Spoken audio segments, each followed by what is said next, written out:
All right, guys, so I wanted to talk about a really intriguing article that was recently kind of brought back into the news cycle. Originally, The Federalist put this out in October of 2021.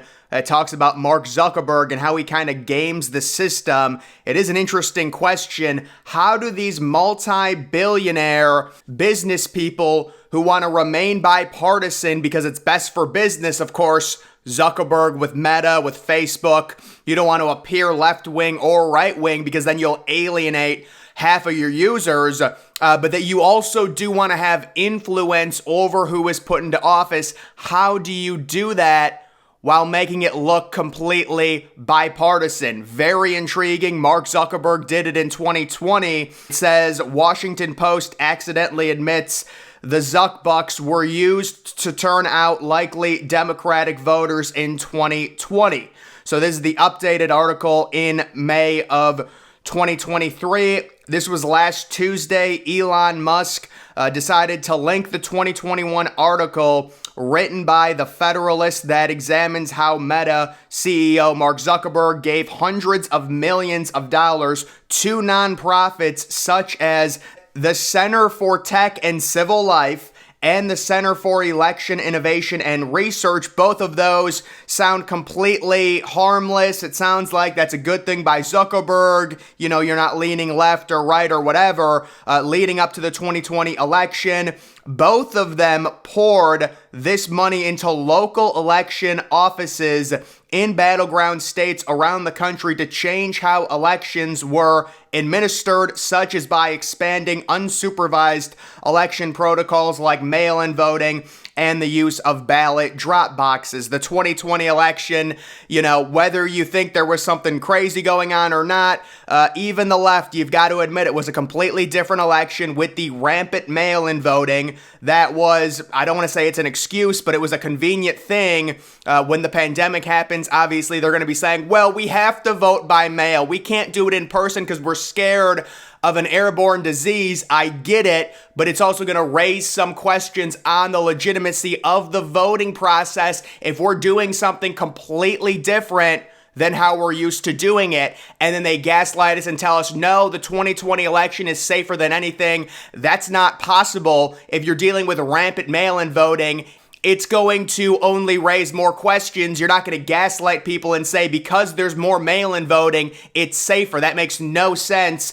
While Musk simply referred to the article as interesting, that was apparently too much for the Washington Post, who got triggered and had to write a response. And the response is the best part, because you get these stories from a right-wing perspective saying Zuckerberg buys the election, but really what's going on? I want to hear both sides. I want to hear right-wing, left-wing. The right says Zuckerberg purposefully, poured money into areas that are Democratic to try and draw out the vote, and then let's see what the left has to say. And also you do have Elon Musk. He does this a lot, especially with like race stuff and things like that, where he will respond with just one-word answers to highlight the situation or highlight a statistic. I think he does it for engagement purposes. When you react to something, especially that has to do with race in America, it's going to generate a lot of clicks, a lot of site traffic. It is a very smart strategy that Twitter and their CEO, whoever it was, it was Jack Dorsey. He did not do this at all. And then it was the Indian dude. He didn't do it either.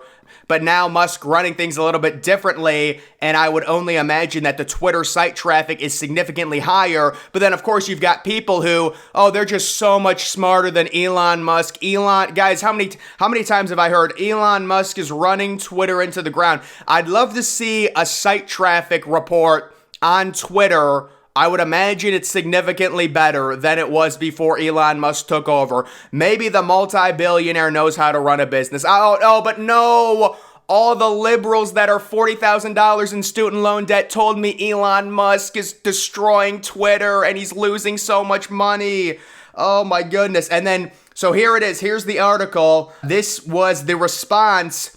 These people got triggered that Elon Musk responded to something by saying it was interesting about Zuckerberg possibly, influencing this election by paying probably, in the hundreds of millions to turn out Democratic vote. This is a common way in which Musk elevates right-wing rhetoric. He'll often engage with fringe voices by declaring their commentary to be concerning. And yeah, Elon Musk does do that type of stuff. Again, I think it's more so to do with site traffic. Of course, these people just get triggered immediately because it's not pro-left wing and they go to that. This is the funny part. Much of the analysis in the Federalist article centers on the idea that these investments were largely in more Democratic counties, using that as a peg for the argument that the investors were partisan and critical to Biden's success. But that argument is easily countered. CTCLs, which is one of the nonprofits that Zuckerberg poured money into, investments were often in heavily Democratic areas because those areas often have lower voter turnout rates. And that has to do with the whole idea of inner city is going to have a lower turnout, people that are more closely condensed. You're not going to have, the idea is Zuckerberg knows what he's investing into, right? He's not going to invest into these nonprofits that try and turn out more vote. These places are not going to be going out to the country and trying to talk some Trump supporter on a farm into voting. These are a lot of people located in heavily dense populated inner cities that they're trying to get to vote.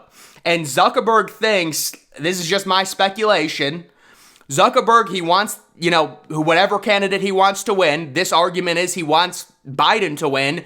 You would invest into these nonprofits. It would appear bipartisan. And, if you pour enough money into it, theoretically, it would help Biden. I actually want to do a full deep dive on the election and compare Biden's inner city vote turnout to Obama back in 2012. I think it's an interesting idea just because I know Biden, like the whole idea, it seems to be getting a little bit more crazy and crazy each day that Biden got such a record number in terms of having the most voted for president ever. I understand it's also the most populated time America's been, so it makes sense. There's more people are going to vote. I get that. But this rhetoric, all these people are going to line up and vote for a 78-year-old dude, which is how old Biden was in 2020, it's starting to really get a little bit far-fetched for me. I don't know. But you can kind of see how ridiculous this is. They're trying to denounce the Federalist in the argument by admitting, yes, Zuckerberg donates to these nonprofits who help turn out vote. They're in major Democratic cities because that's who doesn't vote. You don't think Zuckerberg doesn't know that? He's not going to just dump $100 million and say, oh my goodness, I hope they split this 50-50. I hope they go to Republican communities. If you want to turn out vote, it's always going to be inner cities. Inner cities are always heavy liberal. We're not explaining, this is not groundbreaking political opinion. In trying to explain away the disparities in Zuckbucks distribution, Bump, who is the author of this kind of response, instead admits a Democrat get-out-the-vote effort is exactly what happened, while Zuckerberg's donations were marketed as good faith initiative to ensure that the local elections were correct. Yeah, see, that's exactly what it is.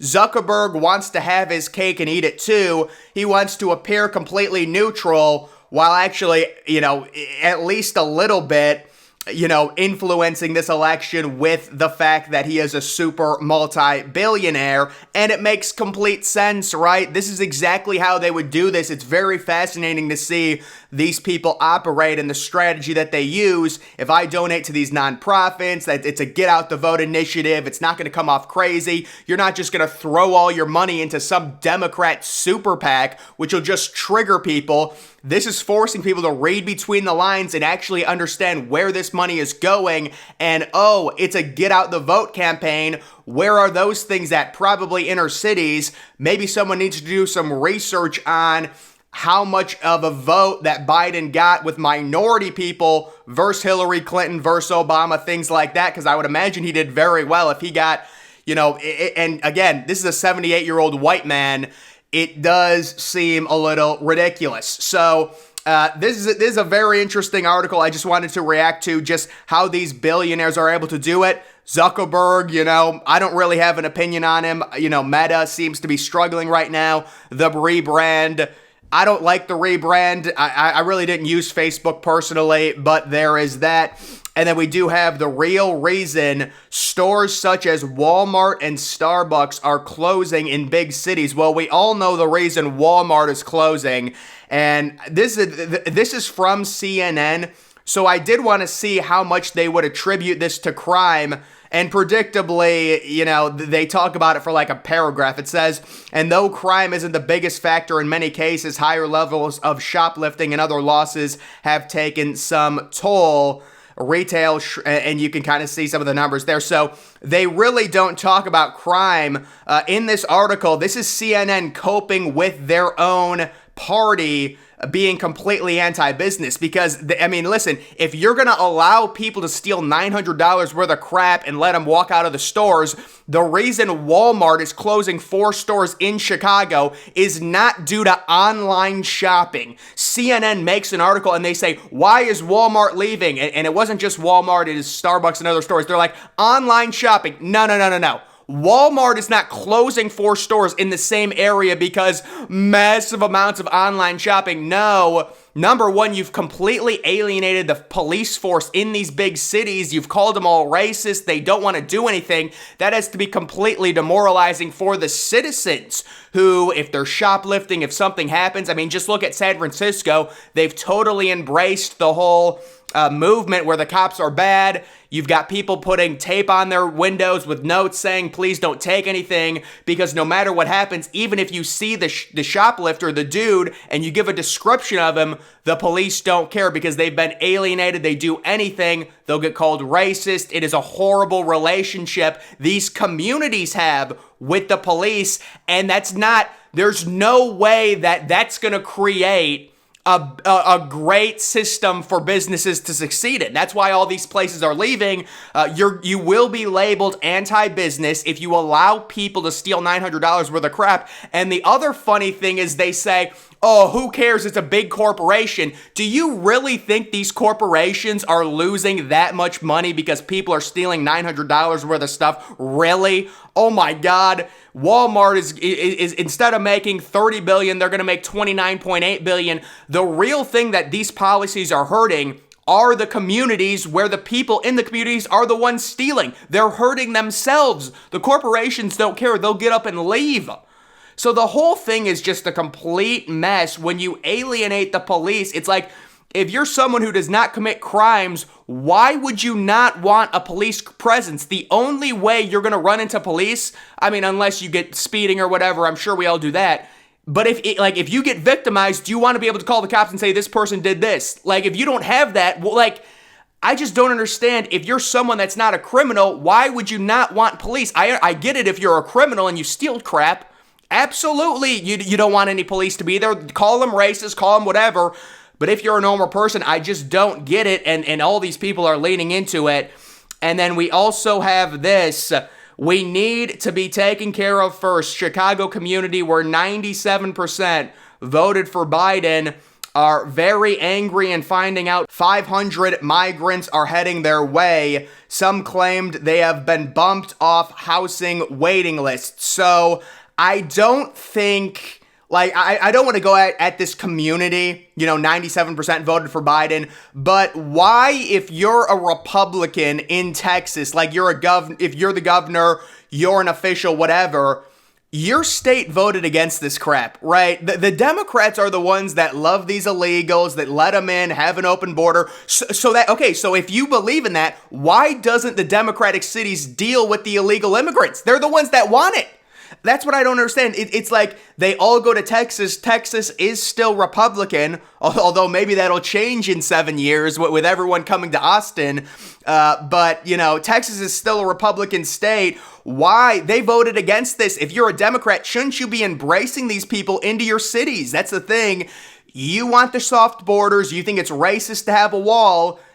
You reap what you sow. This is what you wanted. So, this is an anecdotal thing. whatever, 97% voted for Biden. Yes, if you vote for Biden, you are voting for softer borders. If you vote for a Democrat over a Republican, you're voting for softer borders. So why don't you take the illegals that come with the softer borders? We saw a statistic to where the illegal immigration has doubled under Biden. Maybe some of that was due to the pandemic in 2020 with Trump. Not many people came over, but still, even the years prior, it wasn't this bad. You're at like 2.2 illegals. It's crazy right now. And they were taking advantage of some type of rule with the pandemic to where you could come over, but I think that's ending. So now there's a mass slew of them that are trying to get over right now. So those are just a few things I wanted to talk about. But guys, that is going to do it for this video. Make sure you follow me on Twitter. Link to that's always in the description.